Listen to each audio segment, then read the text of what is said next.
Cinta Bernoda Darah, Jilid 9 bagian 3. Dengan menambahkan hatinya, Lin Lin mendorong penutup peti itu terbuka.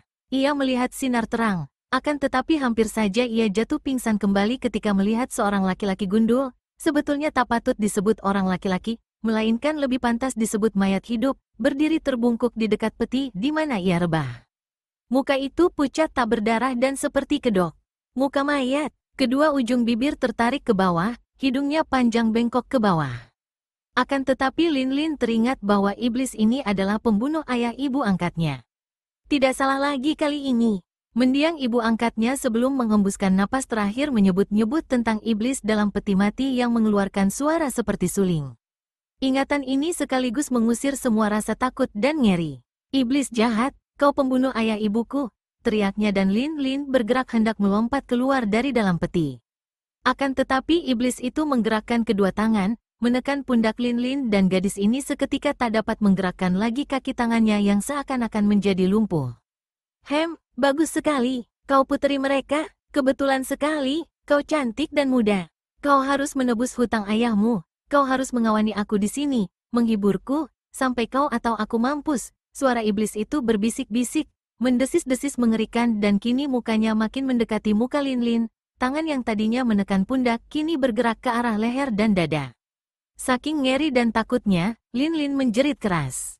Suara jeritannya terdengar gemanya dari jauh, agaknya melalui lorong rahasia yang gelap itu. Akan tetapi hanya satu kali Lin Lin dapat menjerit karena di lain detik iblis itu sudah menotoknya, membuat ia selain tak mampu meronta, juga tak dapat mengeluarkan suara lagi. Dalam keadaan setengah pingsan Lin Lin merasa betapa dua buah lengan yang keras karena hanya tulang terbungkus kulit, yang dingin menjijikkan, akan tetapi amat kuat, memondongnya keluar dari dalam peti. Pada saat yang amat berbahaya bagi keselamatan Lin Lin itu, tiba-tiba menyambar hawa dingin yang membawa datang bau semerbak harum mewangi, kemudian terdengar suara yang sama dinginnya. Mas Susiok atau Paman Guruma, kau hendak berbuat apa? Iblis itu yang tadinya sudah melangkah dua tindak, mendadak berhenti, memutar tubuhnya, dan memandang kepada seorang wanita rambut panjang riap-riapan yang tahu-tahu sudah berada di depannya. Wanita yang usianya sudah 50 tahun lebih, akan tetapi yang wajahnya masih cantik jelita, terutama sepasang matanya yang seperti mata burung hong. Rambutnya hitam panjang sekali tidak disanggul, pakaiannya serba hitam sehingga tangan dan lehernya yang tak tertutup kelihatan makin putih. Sejenak iblis itu tertegun, kemudian tubuhnya menggigil dan kedua tangannya gemetar sehingga tubuh Lin Lin terlepas dari pondongannya, membuat gadis ini jatuh dan bergulingan. Lin Lin terguling agak jauh, akan tetapi mukanya menghadap ke atas sehingga ia dapat menyaksikan pertemuan dua orang aneh itu. Petik 2. Lucian, dengan sukar sekali akhirnya iblis itu mengeluarkan suara. Jantung Lin Lin berdebar keras mendengar disebutnya nama ini dan ia makin memperhatikan wanita itu. Cantik memang, biarpun sudah tua, masih cantik jelita. Lebih cantik daripada ibu angkatnya, Ibu Xian Eng dan Bu Xin. Inikah istri pertama ayah angkatnya? Inikah ibu sekandung dari Kambu Song, kakaknya yang lenyap? Inikah, menurut penuturan bibi gurunya Kuilan Niko, wanita puteri ketua bengkau yang berjuluk Tok Xiao Kui? Mas Susiok, dengan perbuatanmu ini, apakah kau masih ada muka untuk tetap mengaku bahwa kau mencintaiku sampai kau mati? Katanya kau pun sama saja dengan laki-laki lain, berhati palsu, pandai pura-pura, mengobrol sumpah. Tidak, Lucian, bertahun-tahun aku menyiksa diri, aku menantimu, aku bersetia padamu.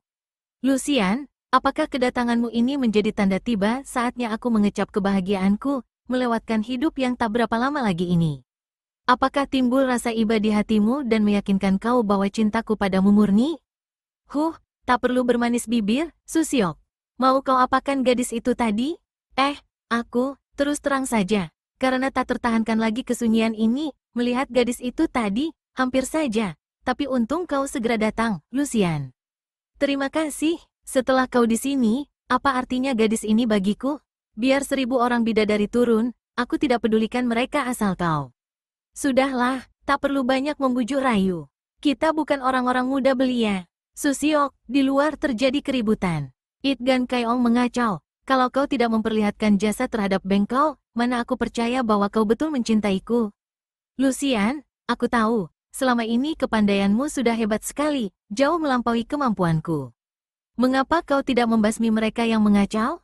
Aku malu bertemu dengan orang-orang. Tentang permintaanmu mengawani kau di sini, baru akan kupertimbangkan kalau kau mau membuat jasa. Kalau tidak, jangan harap. Malah aku akan mengusir kau dari tempat ini. Terdengar iblis itu mengeluh dan diam-diam Lin Lin merasa kasihan sekali. Gadis muda ini telah menyaksikan adegan yang amat mengharukan, adegan tentang cinta kasih yang demikian mendalam. Heran ia mengapa iblis itu biarpun sudah tua, tetap tidak melupakan kasihnya yang demikian mendalam. Dan ia merasa terharu dan kasihan melihat iblis yang hampir saja mencelakakannya itu mengeluh dan melangkah perlahan-lahan ke tempatnya, yaitu peti matinya yang terbuka lebar. Namun hanya sebentar saja rasa kasihan ini, karena segera ia teringat bahwa iblis itu adalah pembunuh ayah bundanya yang selama ini dicari-carinya. Pembunuh kejam yang harus ia balas, apalagi tadi telah menghinanya dan hampir saja mencelakainya. Iblis yang bukan lain adalah Ma Taikun, bekas Panglima Nanchao dan yang sekarang terkenal dengan julukan Cui Bengkui ini, dengan suara keluhan yang kemudian melengking seperti suara suling memasuki peti matinya, kemudian peti mati itu bergerak-gerak ke arah dinding. Tangannya terjulur keluar peti, menekan di ujung bawah kiri dinding itu dan terdengarlah suara berkerit yang disusul dengan terbukanya sebuah lubang pada dinding itu, lubang bundar dengan garis tengah 1 meter. Lucian, aku mentaati permintaanmu, terdengar suara dari dalam peti yang meluncur cepat keluar melalui lubang itu. Lubang rahasia itu segera tertutup kembali dengan sendirinya. Wanita berambut panjang itu menarik napas panjang, kemudian ia memandang Lin Lin. Tiba-tiba tangannya bergerak dan seketika Lin Lin terbebas dari totokan. Ia cepat meloncat bangun, menyambar pedangnya yang menggeletak di dekat peti mati yang tadi menjadi tempat tidurnya. Bibi, terima kasih atas pertolongan Bibi. Lin Lin berkata dengan suara perlahan, karena ia masih ragu-ragu bagaimana ia harus menyebut wanita ini. Kam Si Ek adalah ayah angkatnya. Kalau wanita ini istri Kam Si Ek, berarti juga ibu angkatnya. Akan tetapi ia tidak berani menyebut ibu, maka lalu menyebut saja Bibi. Kau anak Kam Si Ek, ibumu Bewe Hua, bukan, Bibi. Kam Si Ek adalah ayah angkatku. Bersama 2 orang saudara angkat, aku pergi mencari kakak Kam Busong. Bukankah Bibi ini ibu kakak Kam Busong? Akan tetapi wanita itu tidak menjawab, kelihatan termenung.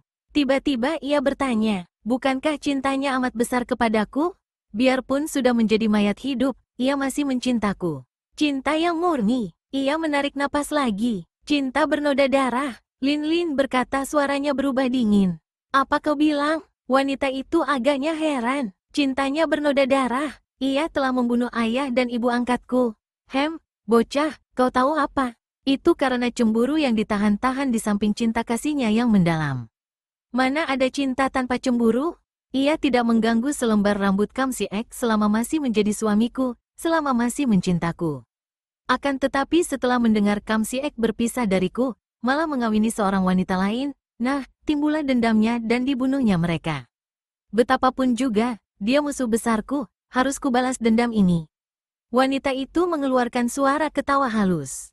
Kau, membalas padanya? Hik, lucu sekali. Sesukamu lah. Tiba-tiba saja wanita rambut panjang itu berkelebat dan lenyap dari depan Lin Lin, meninggalkan bau harum yang menyengat hidung. Lin Lin tidak mempedulikan hal itu lagi, ia cepat menghampiri dinding dan mencari alat rahasianya. Baiknya ia tadi melihat tangan Cui Bengkui menekan ujung kiri bawah dinding, maka sekarang ia dapat melihat sebuah benda bundar sebesar ibu jari kaki terpasang di sudut itu. Cepat benda ini didorongnya sambil mengerahkan tenaga dan terdengarlah suara berkerit seperti tadi dan dinding itu berlubang. Lin Lin menerobos masuk dengan pedang di depan dada, siap menghadapi segala ancaman dari depan. Kiranya lubang itu merupakan lorong sempit. Ia merangkak terus dan setelah lewat 20 meter, ia melompat keluar dari terowongan ini ke dalam sebuah ruangan di mana terdapat sebuah pintu besar yang menembus ke ruangan sembahyang. Demikianlah, pada saat Cui Bengkui sedang berbantah dengan It Gan Kai Ong, secara tiba-tiba Lin Lin muncul dan serta-merta gadis ini menghadapi Cui Bengkui dan memaki-makinya sebagai pembunuh ayah ibu angkatnya. Cui Bengkui adalah seorang iblis yang berkepandaian tinggi. Selain terkenal sebagai seorang di antara 6 iblis, juga ia bekas panglima tertinggi kerajaan Nanchao. Tentu saja ia menjadi marah sekali ketika seorang gadis remaja berani memaki-makinya di depan orang banyak, Apalagi ketika ia mendapat kenyataan bahwa gadis ini adalah gadis yang membuat ia tadi kesalahan terhadap kekasihnya, Liu Lucian. Betul, aku yang membunuh jahanam Kam Si Ek dan istrinya. Kau mau apa, bocah lancang? Kau punya kepandaian apa berani berlagak di depanku? Cui Beng Kui, biar akan melayang nyawaku. Aku pertaruhkan untuk membalas kematian ayah ibu angkatku, bentak Lin Lin dan pedangnya menyambar. Kringgi, Lin Lin terhuyung ke belakang dan matanya memandang terbelalak.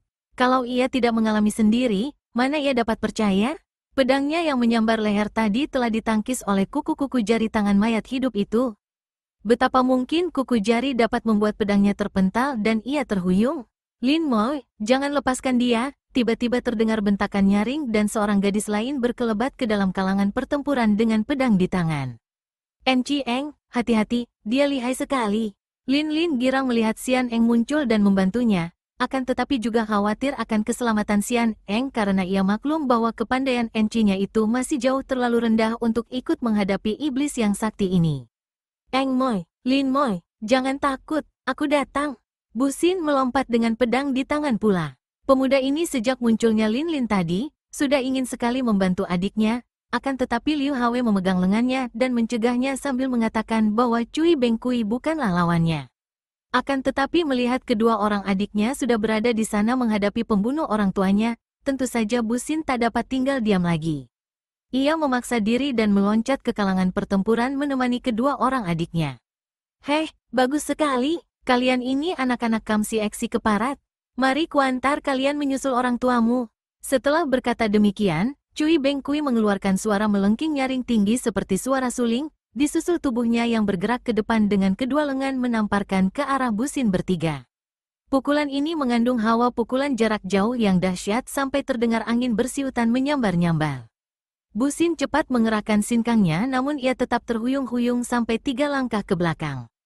Lin Lin cepat mengerahkan Kong In Ban Kin dan berhasil mengelak. Akan tetapi Xian Eng biarpun sudah mengerahkan sinkang, tetap saja ia terguling roboh. Keparat, rasakan pedangku. Lin Lin yang berhasil mengelak tadi kini cepat menggerak-gerakkan pedang menerjang sambil mainkan ilmunya Kong In Liusan. Pedangnya menjadi segulung sinar bundar yang cemerlang, bagaikan bola api melayang ke arah Cui Beng Kui. Kiam Hoat atau ilmu pedang bagus? Cui Beng Kui memuji. Pujian ini sudah membuktikan bahwa ilmu yang ia warisi dari Kim Lun Seng Jin itu memang bukan ilmu rendah. Sayang bagi Lin Lin bahwa ia kurang matang dalam latihan dan tentu saja, dibandingkan dengan Cui Beng Kui, ia kalah beberapa tingkat. Ketika pedangnya menyambar leher, kembali kuku jari tangan iblis itu menangkis pedang dan sekaligus tangan kanan yang berkuku runcing itu mencengkeram ke arah perutnya. Lin Lin terkejut bukan main. Pedangnya yang tertahan kuku itu seakan-akan menempel. Ia tidak dapat menangkis, juga tidak dapat mengelak, sedangkan jari-jari tangan kanan yang berkuku runcing mengerikan itu mengancam perutnya yang tak terlindungi lagi. Pada saat itu, dalam keadaan terancam bahaya maut, Lin Lin menoleh ke arah suling emas, mengharapkan bantuan pendekar sakti ini. Ia melihat suling emas menggerakkan tangan kanan dan Cui Beng Kui meloncat mundur 2 langkah, terpaksa melepaskan Lin Lin yang juga cepat membanting diri ke belakang dan bergulingan. Keparat, siapa main gila? Cui Beng Kui mendengus marah, memandang ke arah kiri dari mana datangnya batu kecil yang demikian kuat melayang dan mengancam urat nadi pergelangan tangannya tadi. Akan tetapi pada saat itu telah berloncatan masuk 6 orang hitan yang langsung menyerbunya dengan senjata di tangan. Seorang di antara mereka berseru, "Keparat, berani kau menyerang Tuan Puteri kami yang mulia?" Cui Beng Kui tercengang, akan tetapi juga timbul kemarahannya. Golok dan pedang yang menerjangnya bagaikan hujan itu ia sambut dengan kedua tangannya. Terang-tring, terdengar bunyi nyaring ketika senjata-senjata tajam itu beterbangan, kemudian disusul teriakan mengerikan ketika Cui Beng Kui berhasil mencengkeram tubuh 2 orang hitan. Terdengar suara mengerikan dari daging robek dan 2 orang ini roboh mandi darah, dada dan perut mereka robek, isinya berantakan keluar semua. Biarpun senjata mereka sudah terpental, menyaksikan 2 orang kawannya tewas, 4 orang hitan yang lain dengan nekat menyerbu. Orang-orang hitan terkenal gagah berani dan setia kawan, hal yang membuat suku bangsa ini menjadi kuat. 6 orang yang menyerbu Cui Beng Kui ini adalah 6 orang di antara 24 orang pengikut Pa Sin Tung yang terbagi menjadi 4 kelompok, masing-masing terdiri dari 6 orang. Sekelompok sudah tewas semua ketika membela Pa Sin Tung, kini kelompok kedua membela Lin Lin. Akan tetapi mereka pun sama sekali bukan tandingan Cui Bengkui. Berturut-turut terdengar suara mengerikan dan 4 orang hitan yang mengeroyok iblis itu roboh pula dengan isi perut berantakan. Mendadak 12 orang hitan yang lain datang menyerbu, akan tetapi bukan untuk menyerang Cui Bengkui. Mereka mengeluarkan suara teriakan-teriakan aneh, berlari ke sana kemari seperti orang melakukan tarian yang membingungkan. Teriakan-teriakan mereka seperti orang-orang menangis, melolong panjang dan tubuh mereka berloncat-loncatan mengitari sekeliling tempat itu. Cui Bengkui sendiri dan para tamu merasa terheran-heran karena belum pernah mereka menyaksikan upacara macam ini. Tiba-tiba 12 orang hitan yang tadinya bersimpang siur tanpa pernah saling bertabrakan itu, berubah menjadi barisan memanjang dan lari keluar dari tempat itu sambil berteriak-teriak pula. Setelah mereka pergi, barulah semua orang terheran-heran, karena kepergian mereka ternyata tanpa disangka-sangka, telah membawa pergi pula mayat 6 orang hitan tadi, termasuk Lin Lin. Mula-mula tidak ada yang menyangka bahwa gadis itu pun ikut pergi, karena dalam keadaan kacau balau itu tidak terlihat Lin Lin ikut pergi. Akan tetapi ketika Bu Xin dan Xian Eng mencari adik mereka ini, ternyata Lin Lin tidak berada di situ dan barulah mereka menduga bahwa tentu Lin Lin ikut pergi dengan rombongan orang hitan itu sebagai tuan puteri mereka.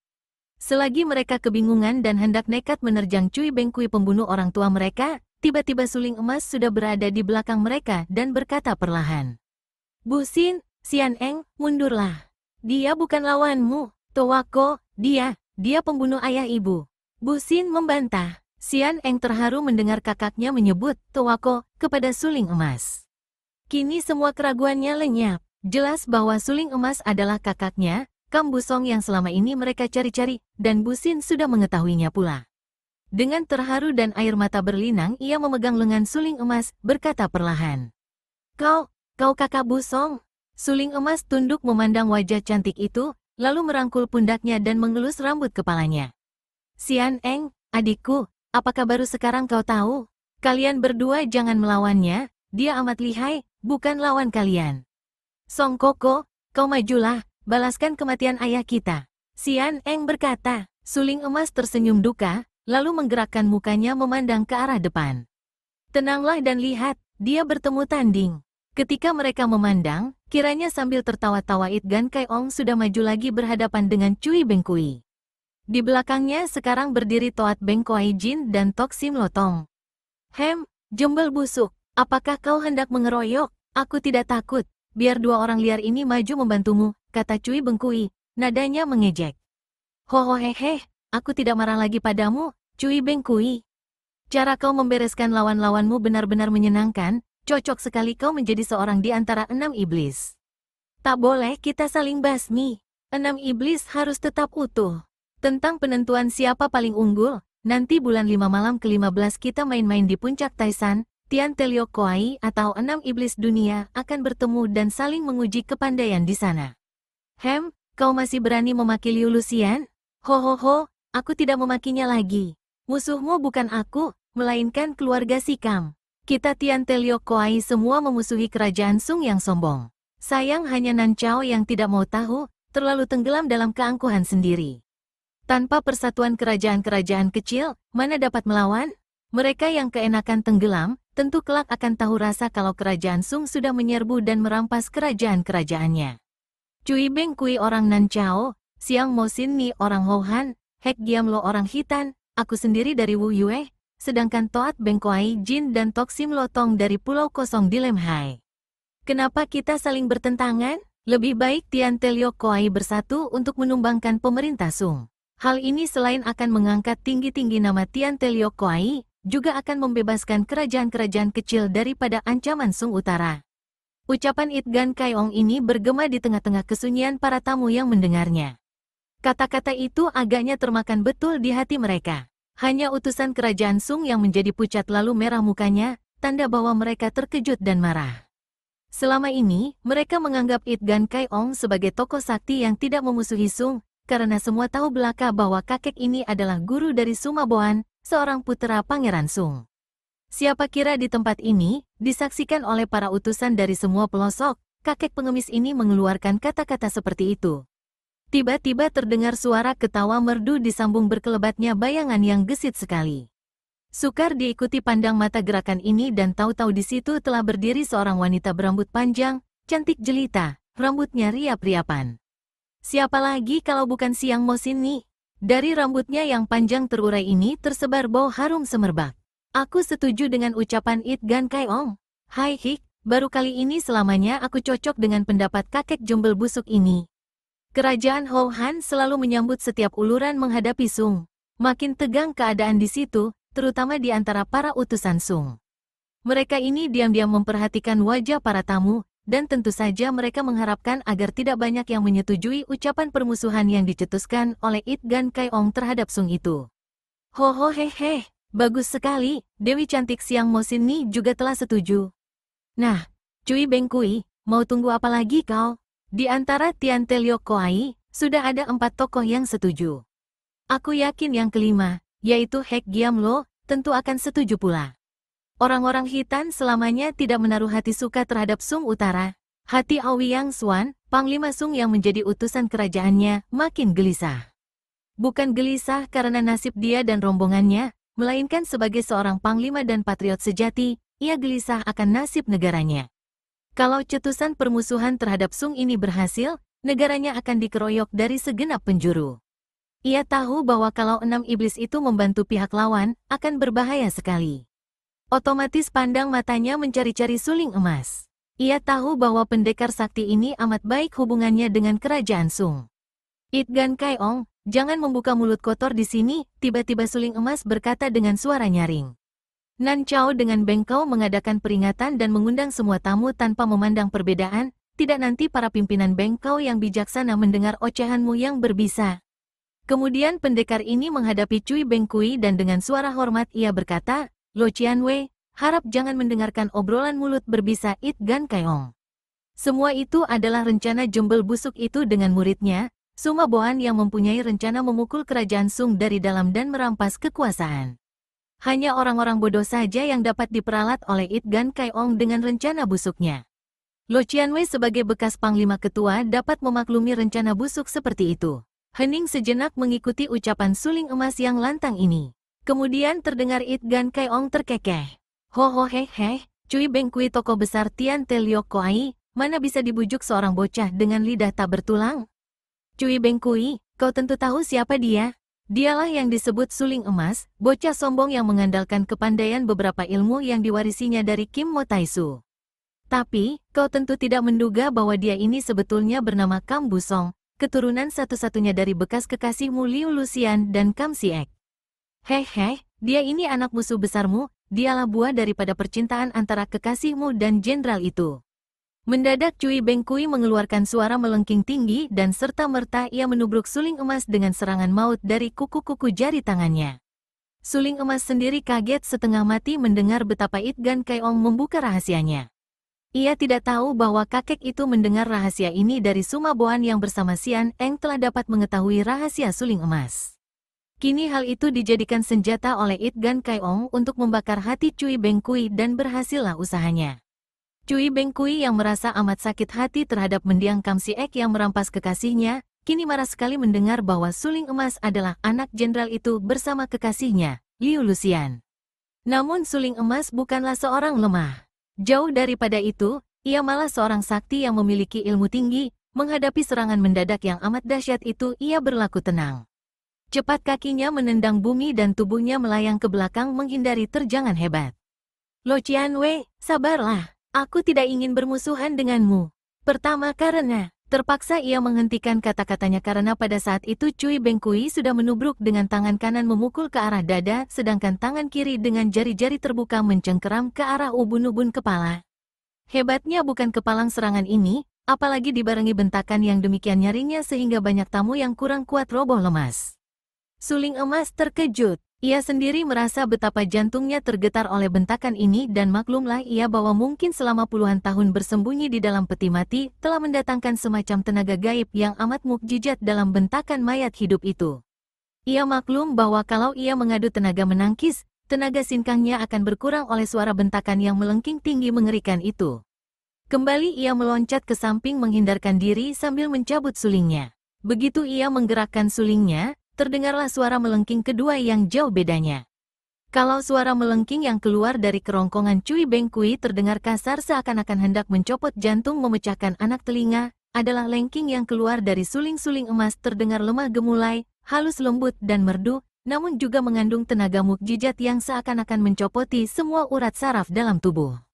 Kembali banyak tamu terguling roboh, merintih-rintih, merasa seluruh tubuh seperti ditusuk-tusuk jarum.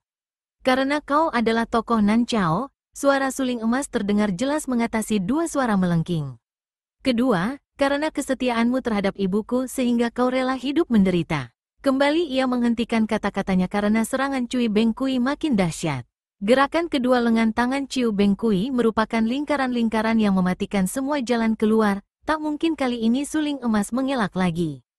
Terpaksa pendekar sakti ini mengerahkan tenaga, menangkis dengan sulingnya sedangkan tangan kirinya dengan jari terbuka didorongkan ke depan menyambut pukulan tangan kanan lawan.